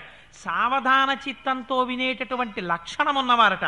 అన్నిటినీ మించి స్మితపూర్వాభిభాషిణ, నవ్వుతూ మాట్లాడతారట. అన్నిటికన్నా యథావచనకారిణ, తాము ఏదైనా ఒక మాట చెప్పారా ఆ మాట జరిపి తీరుతారట. తాము జరపలేని పనే ఆ మాట చెప్పరట అసలు వారు. అందుకని తాము ఒక మాట చెప్తే ఆ మాట చేయించగలిగినటువంటి వాళ్ళు అయ్యి ఉంటారు. కుశల వ్యవహారేషు సౌహృదురేషు పరీక్షితాహ. దశరథ మహారాజు గారు మంత్రి పదవులంత తేలికగా ఇవ్వలేదుట. వాళ్ళ స్నేహితులు ఎవరో ముందు పరీక్ష చేశారట. ఎందుకని? మనిషి బాగుపడినా మనిషి పాడైపోయినా స్నేహితుడి వల్లే. Tell me your friends, I will tell you what you are అంటారు. వాడు మంత్రి పదవిలోకి వెళ్ళాడని స్నేహితుడు దౌర్భాగ్యుడు తయారయ్యాడా ప్రమాదం ముంచుకొస్తుంది. అందుకని వాళ్ళ స్నేహితులు ఎటువంటి వారో పరీక్ష చేశారట. వారిటువంటి వారో పరీక్ష చేయబడ్డారట. లంచగొండితనానికి లంచగొండితనం కోసమని ఆశపడేవారు కాదుట, అధికార దుర్వినియోగం చేసేవారు కాదుట. కుశలా వ్యవహారేషు, వ్యవహారం చక్కపెట్టడంలో కుశలం కలిగినటువంటి వారట. ఎంత న్యాయాన్యాయ విచక్షణ కలిగిన వారంటే మంత్రులు. ప్రాప్త కాలంతు తేదండం ధారయేయు సుతేష్వపి. తమ కొడుకులైనా సరే అవసరమైతే తప్పు చేశాడని తెలిస్తే ఉరిశిక్ష వేసేయడానికి కూడా వెనకాడట. అటువంటి మంత్రులు యనమండుగురు రాజుగారికి కాళ్ళు, చేతులు, కళ్ళు, చెవులై ఉన్నారు కనుక కోసల రాజ్యానికి ఉన్న గొప్పతనం ఏమిటో తెలుసా అండి? కశ్చిన్న దుష్టస్థ త్రాసీత్ పరదార రథోనరహ. అసలు ఆ కోసల దేశంలో పరభార్య మీద వ్యామోహం ఉన్నటువంటి మనిషి ఒక్కడు కూడా ఉండేవాడు కాదుట. అంత ధర్మాత్ములైనటువంటి వారితో ఆ కోసల రాజ్యం నడుస్తోంది. ఇంత గొప్పగా నడుస్తుంటే ఇన్ని ఉన్నా లేనిది ఒక్కటి ఉంది. ఏమిటా లేనిది? దశరథ మహారాజు గారికి సంతానం లేదు. ఆ సంతానం లేనటువంటి బాధ క్షోభ పెడుతోంది ఆయన్ని. 60,000 సంవత్సరాల వయస్సు దగ్గర పడిపోతోంది. అందుకని ఒక రోజు అనుకున్నారట ఆయన, సనిశ్చితాం మతిం కృత్వా అష్టవ్యమితి బుద్ధిమాన్ మంత్రిభిః సహధర్మాత్మా సర్వైరేవ కృతాత్మభిః తతో బ్రవీదిదం రాజా సుమంత్రం మంత్రిసత్తమం శీఘ్రమానయ మే సర్వాన్ గురూంస్తాన్ సపురోహితాన్. నాకు సంతానం కలగలేదు, చాలా కాలం అయిపోయింది. సంతానం కలగడం కోసమని నేను అశ్వమేధయాగం చెయ్యాలి అనుకున్నారట. అశ్వమేధయాగం చెయ్యాలనేటటువంటి ఆలోచన రాగానే, ఒక మంచి ఆలోచన కలగగానే దాన్ని అమలు చెయ్యాలనేటటువంటి బుద్ధి కూడా మంచి బుద్ధి. వెంటనే సుమంత్రుడిని పిలిచారట. నేను అశ్వమేధయాగం చెయ్యాలనుకుంటున్నాను, అందుకని వెళ్ళి ఋత్విక్కులైనటువంటి వశిష్ఠుణ్ణి, వామదేవుణ్ణి, ఇతర పురోహితుల్ని దగ్గర పెట్టి తీసుకుని రా అన్నట్ట. అందరినీ తీసుకుని సుమంత్రుడు వచ్చాడు. వచ్చిన తరువాత చెప్పారు, నేను అశ్వమేధయాగం చెయ్యాలనుకుంటున్నాను బిడ్డల కోసమని. మీ అందరూ కూడా ఆ యాగం ఎలా శాస్త్ర ప్రకారం నిర్వహింపబడాలో అలా జరిగేటట్టుగా దగ్గరుండి జరిపించవలసింది అన్నారు. అంటే వారన్నారు, తప్పకుండా జరుగుతుంది మహారాజా, నీకు కుమారులు కలుగుతారు అన్నారు. కొడుకు పుట్టాలని యాగం చేద్దామనుకున్నాడు. కొడుకులు పుడతారయ్యా అని ఋత్విక్కులు అన్నారు. అందుకని ఏమవుతుంది, కొడుకులే పుడతారు. గురువుల్ని ఆశ్రయించాడు. సరే, తగిన సంభారములన్నీ తప్పించమన్నారు. వెంటనే దశరథ మహారాజు గారు మంత్రివంక చూశారు. సరైవాశ్చోత్తరే తీరే యజ్ఞభూమిర్విధీయతాం శాంతయశ్చాభివర్ధనాం యథాకల్పం యథావిధి. ఎలా అశ్వమేధయాగం చెయ్యాలో ఆ ప్రకారంగా అశ్వమేధయాగం జరగడానికి కావలసినటువంటి సంభారములన్నింటినీ తెప్పించండి. సరయూ నదికి ఉత్తర తీరంలో యాగమంటపాన్ని నిర్మించండి. ఇన్ని నిర్మించినా, ఎంత చేసినా, ఎంతమంది ఋత్విక్కులున్నా ఒక్క విషయం గురించి మీరు మాత్రం చాలా జాగ్రత్త పడండి అని చెప్పారు మంత్రులకి. దేని గురించి జాగ్రత్త పడాలట? ఛిద్రం హిం మృగయన్ నేత్ర విద్వాంసో బ్రహ్మరాక్షసాః నిహతస్య చ యజ్ఞస్య సద్య కర్త వినశ్యతి. బ్రహ్మరాక్షసులు వస్తారు యాగానికి. ఎందుకు వస్తారు అంటే, యాగాలు చేసేటప్పుడు పూర్వం వాళ్ళు కూడా యాగం చేసిన వాళ్ళు బ్రహ్మరాక్షసులంటే. యాగం చేసేటటువంటి బ్రాహ్మణుడు యాగం చేసేటప్పుడు సద్బుద్ధితో ప్రవర్తించకుండా యాగమునందు తప్పుతో కూడినటువంటి బుద్ధితో ప్రవర్తిస్తే అటువంటి వాడు బ్రహ్మరాక్షసుడై పుట్టి ఆ యాగములో ఇంకొక యాగము జరుగుతుంటే అందులో ఉన్న దోషాల్ని చూసి ఆ యజ్ఞాన్ని ధ్వంసం చేసి యాగధ్వంసం ద్వారా చేస్తున్న యజమానికి కీడు తీసుకొస్తాడు. అందుకని బ్రహ్మరాక్షసులు పొంచి ఉంటారు. వారి విషయంలో చాలా జాగ్రత్తగా ఉండండి. యాగంలో ఏ లోపం జరగకూడదు. మీరందరూ జాగ్రత్త పడండి అని చెప్పారు. చెప్పగానే అందరూ చాలా సంతోషపడ్డారు. అలాగే జరిపిస్తామన్నారు. సంభారములు తీసుకురావడానికి బయలుదేరారు. రాజు పరమ సంతోషంగా అంతఃపురంలో ప్రవేశించాడు. తత సగత్వాతాః పత్నీర్నరేంద్రో హృదయప్రియాః ఉవాచ దీక్షాం విశత యచ్చేహం సుతకారణాత్. కొడుకులు పుట్టడం కోసమని నేను ఒక గొప్ప యాగం చేస్తున్నాను, మీ అందరూ కూడా దీక్షా స్వీకారం చెయ్యండి అని పత్నులకు మాత్రమే చెప్పాట.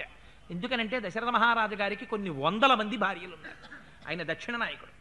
అయితే భార్యలు ఉన్న రాజు యజ్ఞయాగాది క్రతువులు చేసేటప్పుడు వాళ్ళందరూ వచ్చి పీటల మీద కూర్చోరు. ఎవరు రాజుతో పాటుగా యజ్ఞయాగాది క్రతువులలో పీటల మీద పక్కన కూర్చోడానికి అధికారం పొందుతారో వాళ్ళని మాత్రమే పత్ని అని పిలుస్తారు. అందుకని దశరథ మహారాజు గారు దీక్ష తీసుకోమని ఎవరికి చెప్పారు? పత్నులకు మాత్రమే చెప్పారు. వాళ్ళని కూడా దీక్ష స్వీకరించమన్నారు. సరే, ఇదంతా అయిపోయింది.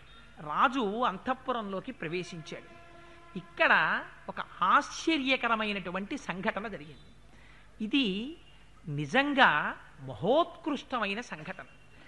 ఎవరి గురించి తలుచుకున్నంత మాత్రం చేత పరవశించిపోతారో అటువంటి పాత్ర ప్రవేశిస్తోంది. మహారాజు అంతఃపురంలోకి వెడితే మహారాజుతో పాటు సుమంత్రుడు కూడా అంతఃపురంలోకి వెళ్ళాడు. వెళ్ళి, నేను ఎప్పటి నుంచో మీకు ఒక మాట చెప్పాలనుకుంటున్నాను మహారాజా, ఇవాళ మీరు సంతానం గురించి మాట్లాడారు కాబట్టి మీకు ఒక మాట చెప్తాను వినండి అన్నాడు. తప్పకుండా చెప్పమన్నారు. అంటే ఆయన అన్నాడు, సుమంత్రుడు, సనత్కుమారో భగవాన్ పూర్వం కథితవాన్ కథాం ఋషీణాం సన్నిధౌ రాజన్ తవ పుత్రాగమం ప్రతి. నేను పూర్వకాలంలో ఒకసారి సనత్కుమారుడు కొంతమంది ఋషులకు చెప్తుంటే విన్నాను. ఇక్ష్వాకు వంశంలో త్రేతాయుగంలో దశరథ మహారాజు గారిని ఒక రాజుగారు జన్మిస్తారు. ఆయన ధర్మాత్ముడు, కానీ ఆయనకి సంతానం ఉండరు. ఆయన సంతానం కోసమని అశ్వమేధయాగం చేస్తాడు. ఆ అశ్వమేధయాగం జరిగినప్పుడు ఆయనకి 4 కుమారులు జన్మిస్తారు. కానీ ఆ 4 కుమారులు జన్మించడానికి అశ్వమేధయాగంతో పాటు పుత్రకామేష్టి జరగాలి. ఆ పుత్రకామేష్టి యాగాన్ని, అశ్వమేధయాగాన్ని చేయించేటటువంటి మహానుభావుడు ఋష్యశృంగుడు అని ఒక ఆయన ఉన్నాడు. ఆయన ఆ దశరథ మహారాజు గారి యాగానికి వెళ్ళాలి. వెడితేనే ఆ యాగం పూర్తయి బిడ్డలు పుడతారు అని సనత్కుమారుడు చెప్తుండగా నేను విన్నాను. ఆయన వెడతాడు, బిడ్డలు పుడతారని కూడా చెప్పారు. ఆ ఋష్యశృంగుడు పక్కనే ఉన్నటువంటి రాజ్యంలో ఉన్నాడు, ఇప్పుడు అంగదేశంలో ఉన్నాడు. అందుకని నువ్వు వెళ్ళి ఆ ఋష్యశృంగుడిని తీసుకురమ్మన్నారు. అంటే దశరథ మహారాజు గారు అడిగారు, ఎవరా ఋష్యశృంగుడు, ఆయన కథ ఏమిటి, ఆయనకి ఎందుకంత గొప్పతనం వచ్చింది, సుమంత్ర నాకు చెప్పు అన్నారు. అంటే అప్పుడు చెప్పారు.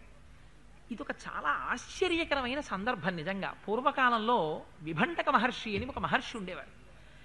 ఆయన చాలా కాలం తపస్సు చేసిన తర్వాత ఒకనాడు స్నానం చెయ్యడం కోసమని ఒక సరోవరం దగ్గరికి వెళ్ళారు. అక్కడ ఊర్వశి అలా వెళ్ళిపోతూ ఆయనకి దర్శనమిచ్చింది. ఆ ఊర్వశిని చూశారు. రేతస్థానము నుంచి కదిలినటువంటి వీర్యం సరోవరంలో పడింది. ఆ వీర్యాన్ని అక్కడికి వచ్చినటువంటి ఒక జింక పట్టి తాగింది. ఆ జింక గర్భాన్ని ధరించింది. ఆ జింక కడుపులోంచి శిరస్సులో కొమ్మున్నటువంటి వాడు ఒక ఆయన పుట్టాడు. పుడుతూనే శిరస్సునందు కొమ్మున్నవాడు పుట్టాడు కాబట్టి ఆయనకి ఋష్యశృంగుడు అని పేరు పెట్టారు. విభండక మహర్షి ఆశ్చర్యకరంగా పెంచాడు ఆ పిల్లవాడిని. ఎలా పెంచాడో తెలుసా అండి? సవనే నిత్యం సమృద్ధో మునిర్వనచర సదా నాణ్యం జానాతి విప్రేంద్రో నిత్యం పిత్రనువర్తనాత్ ఋష్యశృంగో వనచరస్తప స్వాధ్యాయ సంయుత అనభిజ్ఞ సనారీణాం విషయాణం సుఖస్య చ. తండ్రి ఎప్పుడూ కొడుకుని తన దగ్గర పెట్టుకునేవాట. వేదం నేర్పాడు, తపస్సు నేర్పాడు, యజ్ఞయాగాది క్రతువులు నేర్పాడు. ఆ ఋష్యశృంగ మహర్షికి అసలు ప్రపంచం అంటే ఏమిటో తెలియదు. ఆయన ఎప్పుడూ బయటికి రాలేదు, ఎవరినీ చూడలేదు. ఆయనకు అసలు ప్రకృతిలో స్త్రీ పురుషులని రెండు రకాలైన శరీరాలు ఉంటాయని కూడా ఆయనకి తెలియదు. ఆయనకి ఏమిటి తెలుసు అంటే ఆయన తన తండ్రిని ఒక్కరినే చూశారు. అందుకని ప్రపంచం అంటే తను తన తండ్రి, పక్షుల యొక్క కలకూజితాలు, ఆ చెట్లు, తెచ్చుకున్న తేనె, పళ్ళు, దర్భగడ్డి మీద శయనం చేయడం, యజ్ఞయాగాది క్రతువులు చేయడం, ఆ యజ్ఞధూమాన్ని పీల్చడం, నిరంతరం భగవంతుడి గురించి తపస్సు తప్ప ఇంద్రియములకు సుఖం ఎప్పుడు పరిగెడుతుంది? విషయ సుఖాలు తెలిస్తే. అసలు విషయ సుఖాలు ఆయనకి తెలిస్తే కదూ, ఆయనకి విషయ సుఖాలు తెలియవు. అందుకని ఆయనకి తెలుసున్న దేవుడు తెలుసు ఆయన మనస్సుకి. ఆయన మనస్సుకు ఒక్క వేదం తెలుసు, యజ్ఞయాగాదులు తెలుసు. అందుకని ఎప్పుడూ యజ్ఞయాగాదులతో రమించిపోతున్నాడు. అందుకని ఎలా ఉండేవాడోట తెలుసా అండి? జ్వలిస్తున్న అగ్నిహోత్రంలా ఉండేవాట ఆ ఋష్యశృంగుడు. అలా ఎప్పుడూ తండ్రి పక్కన ఉండేవాడు. అక్కడే ఆ ఆశ్రమంలోనే ఉండేవాడు. ఇలా చాలా కాలం గడిచిపోయిన తరువాత ఒకనాడు ఆ ఆశ్రమానికి దగ్గరలో ఉన్నటువంటి అంగరాజ్యాన్ని పరిపాలించేటటువంటి రోమపాదుడనేటటువంటి రాజు ధర్మాన్ని తప్పి ప్రవర్తించాడు. రాజు ధర్మం తప్పితే వర్షాలు పడ్డం మానేస్తాయి. వర్షాలు పడ్డం మానేస్తే ప్రజలకి నీళ్లు దొరకవు. ప్రజలకి నీళ్లు దొరకకపోతే ధర్మం పతనమైపోతుంది. అది నీటి యొక్క గొప్పతనం. నీరు దొరకకపోతే ధర్మం ఎందుకు పోతుంది? నీరు దొరకకపోతే మీరు ఆచమనం ఏం పెట్టి చేస్తారు? ఓం కేశవాయ స్వాహ అనాలా? తెల్లవారి లేస్తే సంధ్యావందనం చెయ్యాలంటే నీళ్లు తర్పణ ఇవ్వాలి. మీరు అర్ఘ్యప్రదానం చెయ్యాలంటే నీళ్లు ఉండాలి. నీళ్లు లేకపోతే మీరు అర్ఘ్యప్రదానం ఎక్కడి నుంచి చేస్తారు? అర్ఘ్యప్రదానం కూడా జరగకపోతే, సంధ్యావందనం కూడా చేయకపోతే ఆ దేశంలో సుభిక్షం ఎలా ఉంటుంది? అందుకని ఒకదాన్ని అనుసరించి ఒకటి నాశనం అయిపోయి దేశం అంతా క్షామం వచ్చేసింది. రాజు తన తప్పు తెలుసుకున్నాడు. నేను ధర్మాతిక్రమణం చేశాను. వెంటనే బ్రాహ్మణుల్ని, వేదం చదువుకున్న పెద్దల్ని పిలిపించాడు. నేను ధర్మాతిక్రమణం చేశాను. అందుకని ఇప్పుడు మళ్ళీ వర్షాలు పడాలి. ఎలా పడతాయి, ఏం చేయమంటారని అడిగారు. అడిగితే వాళ్ళన్నారు, ఋష్యశృంగ మహర్షి కానీ మన రాజ్యంలోకి వచ్చి అడుగు పెడితే వర్షాలు పడతాయన్నారు. వెంటనే మంత్రుల్ని పిలిచాడు. పిలిచి మీరు వెళ్ళి ఋష్యశృంగుణ్ణి తీసుకురండి అన్నాడు. వాళ్ళన్నారు, చాలా తేలిగ్గా చెప్పేశావు మహాప్రభో, ధర్మాతిక్రమణం తేలిగ్గా చేసేశావు. వానలు పడలేదు కాబట్టి మమ్మల్ని వెళ్ళి ఋష్యశృంగుణ్ణి తీసుకొచ్చేయమంటున్నావు. అంత తేలిగ్గా వస్తాడనుకుంటున్నావు ఆయన? ఆయనకి ఎందుకు వస్తాడు ఆయన అని అడిగారు. ఎందుకు వస్తాడు ఆయన? ఆయనకి ఏం కావాలి? ఆయనకి అసలు విషయ సుఖాలంటే ఏమిటో తెలియదు. మీరు ఆయనకి ఏం చెప్పి తీసుకొస్తారు? ఆయన ఎందుకు వస్తాడు? మా ఊళ్ళో వర్షాలు పడలేదండి అన్నారు అనుకోండి, వాట్ ఇఫ్, దానికి నేను ఎందుకు, నాకు యజ్ఞయాగాదులు చాలంటారు. పక్కన విభండక మహర్షి ఉంటారు. అసలు వెళ్ళి కొడుకుని పంపించమని అడగడమే. అందుకని మా వల్ల కాదు మహాప్రభో, నువ్వు ఈ మాటలు చెప్పకు, మా వల్ల కాదు, ఇది మేం వెళ్ళి తీసుకొచ్చేది కాదు. కానీ ఎంతైనా మంత్రులు కదా, ఎంత గొప్ప మాట చెప్పారో చూడండి. ఇది మనం రామాయణంలో జ్ఞాపకం పెట్టుకోవలసిన విషయం. ఇంద్రియార్థైరభిమతైర్ నరచిత్త ప్రమాదిభిః. ఋష్యశృంగ మహర్షికి కూడా ఇంద్రియాలున్నాయి, మనస్సుంది. వాటికి ఇప్పటి వరకు విషయ సుఖాలు తెలియవు. అవి ప్రమాదాన్ని తీసుకురాగలవు. ఎప్పుడు? రుచి తెలిస్తే. వాటికి తెలియదు కదా. అందుకని ఇప్పటి వరకు అంతర్ముఖుడై ఈశ్వరానుగ్రహంతో ఉన్నాడు. ఇప్పుడు వాటిని విషయ సుఖాల వైపు తిప్పాలి. ఎవరు తిప్పాలి? స్త్రీలు తిప్పాలి. అందుకని ఏం చేస్తావు? వేశ్యల్ని పంపించన్నారు. ఎవరిని పంపిస్తావు? గణికాస్తత్ర గచ్చంతు రూపవత్యః స్వలంకృతాః ప్రలోభ్య వివిధోపాయై రాణీష్వంతీహ సత్కృతాః. చాలా అందంగా అలంకరించుకున్నటువంటి వేశ్యల్ని పంపించు. పంపిస్తే వాళ్ళు ప్రమాదం లేని రీతిలో పక్కన విభండక మహర్షి లేనప్పుడు ఋష్యశృంగ మహర్షి యొక్క మనస్సుని ఇంద్రియాలని ప్రలోభానికి గురయ్యేట్టు చేస్తారు. ఇంకా వాళ్ళ వెనకాతలు ఆయనే వచ్చేస్తాడు. అందుకని వేశ్యల్ని పంపించన్నారు. ఎంత గొప్ప ఆలోచన చెప్పారో చూడండి. చెప్తే ఆ పనేదో మీరు చెయ్యండి అన్నాడు. అనుజ్ఞ తొందరగా ఇవ్వండి అన్నారు మంత్రులు. వెంటనే స్పాట్ ఆర్డర్స్ ఇష్యూ చేస్తున్నారు. వెంటనే పంపించండి అన్నారు. రాజ్యంలో అపారమైన సౌందర్యవతులైనటువంటి స్త్రీలందరినీ మంచి అలంకారాలు చేసి పంపించారు. కానీ వాళ్ళకి భయం. ఎందుకు? ఆశ్రమం దగ్గరికి వాళ్ళు వెళ్ళారు. అక్కడ విభండక మహర్షి ఉన్నారు. ఋష్యశృంగుడు అమాయకుడు, విషయ సుఖాలు తెలియవు. తెలుసున్నవాడు తండ్రి ఉన్నాడు. స్త్రీలు వేశ్యలు వచ్చారంటే ఋష్యశృంగుణ్ణి చూడనిస్తాడా? చూడనివ్వడు. అందుకని విభండకుడు లేనప్పుడు వెళ్ళాలి. అందుకని లేనప్పుడు వెళ్ళాలంటే ఏం చెయ్యాలి? ఆయన ఎప్పుడు లేడో ఎలా తెలుస్తుంది? వెడితే కానీ తెలియదు. అందుకని ఋష్యశృంగుణ్ణి తమ దగ్గరికి తెప్పించుకోవాలి. అందుకని వాళ్ళేం చేశారు? తాము పాట పాడితే వచ్చేవాడు విభండక మహర్షి రాడు, ఋష్యశృంగుడు వస్తాడు. తెలియదు కాబట్టి ఆ పాట ఏమిటో అనుకుని వచ్చేస్తాడు. అందుకని పాటలు పాడతామన్నారు అని వాళ్ళు ఆశ్రమానికి దూరంగా ఉండి పాటలు నాట్యాలు మొదలుపెట్టారు. పాపం విభండక మహర్షి ఆశ్రమంలోంచి బయటికి వెళ్ళారు. ఋష్యశృంగ మహర్షి విన్నారు. పోయి ఏమిటో పాటలు వినపడుతున్నాయి ఏమిటో అని ఆ దిక్కుగా వెళ్ళారు. విడితే ఆయనకి గణికలు అంటే వేశ్యలందరూ కనపడ్డారు.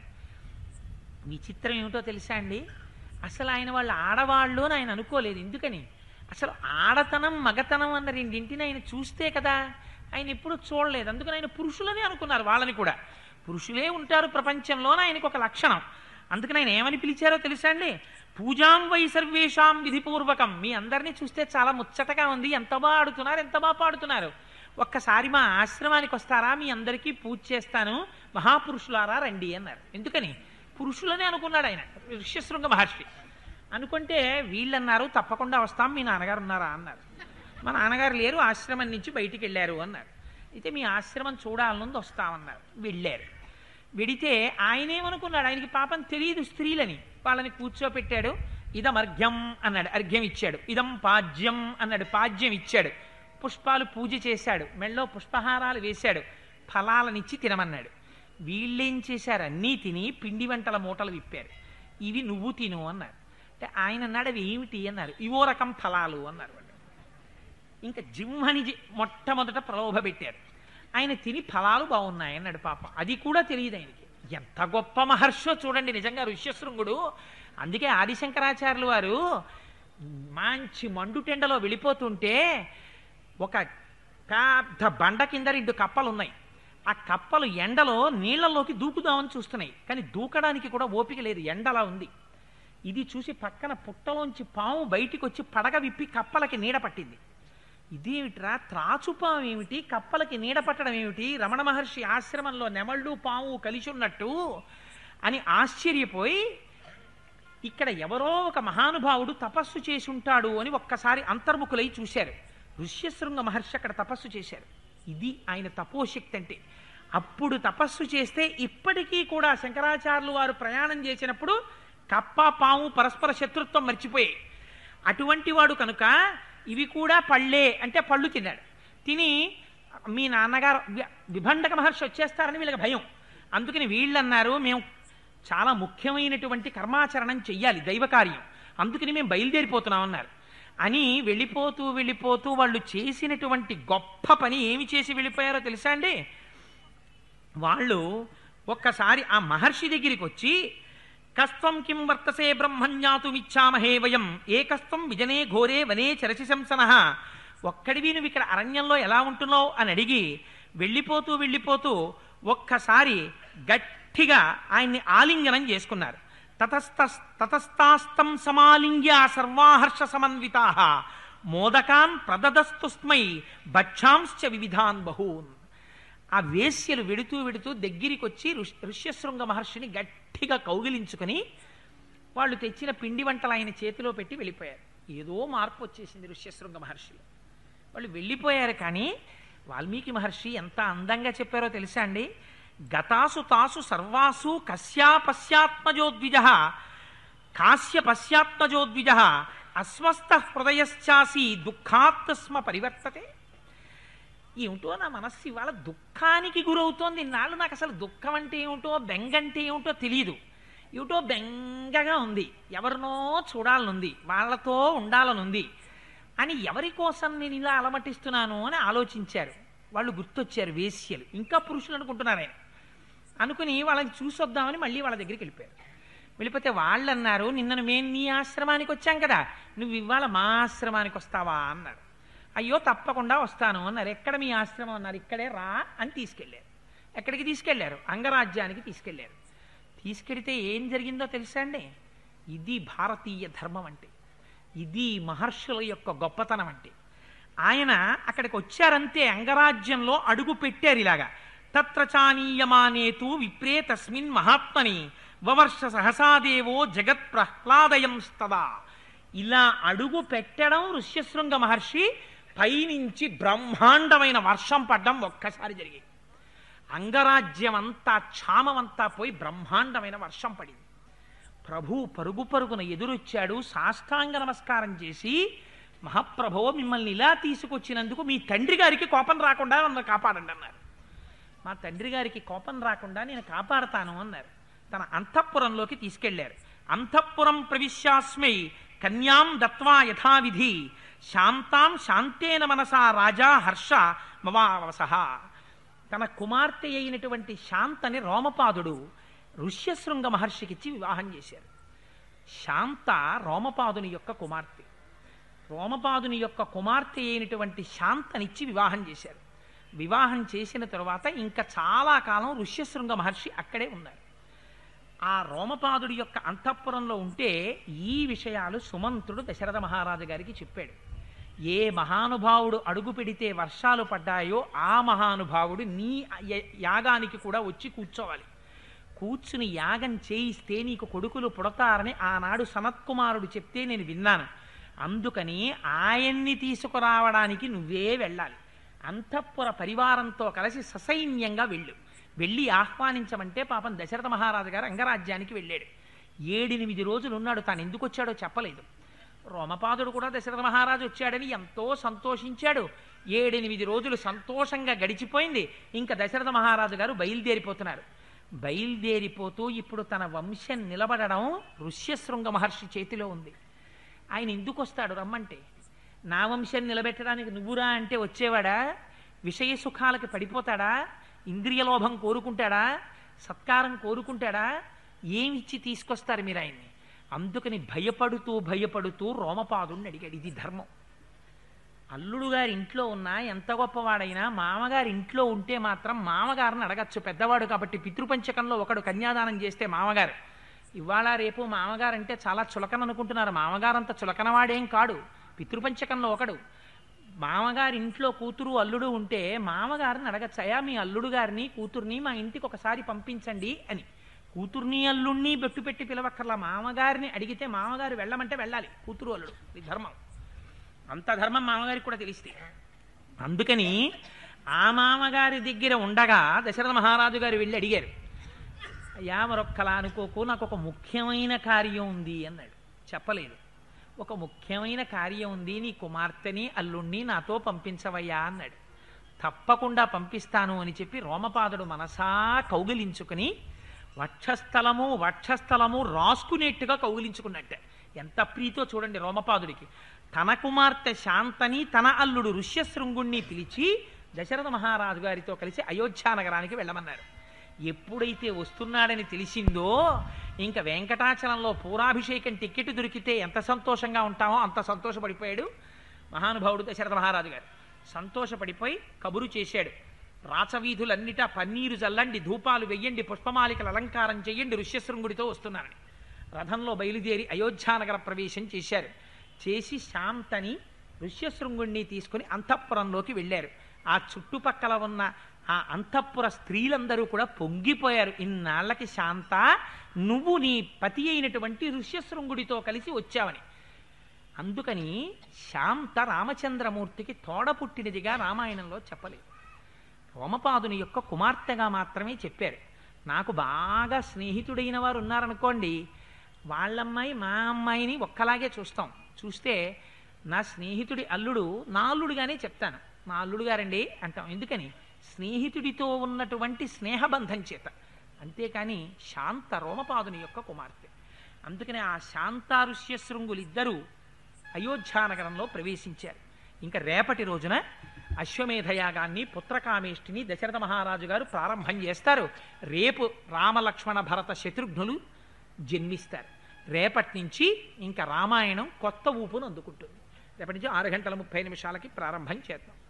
మంగళాశాసనపరై మదాచార్య పురోగమై సర్వైశ్చ పూర్వైరాచార్యై సత్కృతాయాస్తు మంగళం. మంగళం కోసలేంద్రాయ మహనీయ గుణాత్మనే చక్రవర్తి తనూజాయ సర్వభౌమాయ మంగళం. ఉమాకాంతాయ కాంతాయ కామితార్థప్రదాయినే శ్రీగిరీశాయ దేవాయ మలినాథాయ మంగళం. కరచరణ కృతం వా కర్మ వాక్కాజం వా శ్రవణనైనజం వా మానసం వాపరాధం విహితం వా సర్వమేత్తక్షమస్వ. శివ శివ కరుణాబ్ధే శ్రీ మహాదేవ శంభో. సర్వం శ్రీ ఉమామహేశ్వర పరబ్రహ్మార్పణమస్తు. స్వస్తి.